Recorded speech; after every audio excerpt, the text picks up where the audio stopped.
Hello, welcome to Do It Yourself channel. Today I will show you where to find the options and how to make our applications to show up on our home screen and app screen too. Right now we don't have our app screen, we have everything on home screen, so we don't have this little pocket down here. How to change it? We need to go to settings, then home screen, and at the top we have layout. And we need to choose the first option.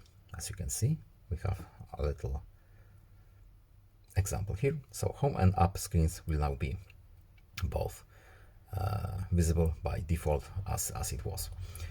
So don't forget to apply. And now let's see what changed. We don't have everything is as it was by default. We don't have this little on the side application screen. We have everything as it was in our app screen. I hope this video was helpful to you. Please leave a like and subscribe. Have a nice day and see you in the next video. Goodbye.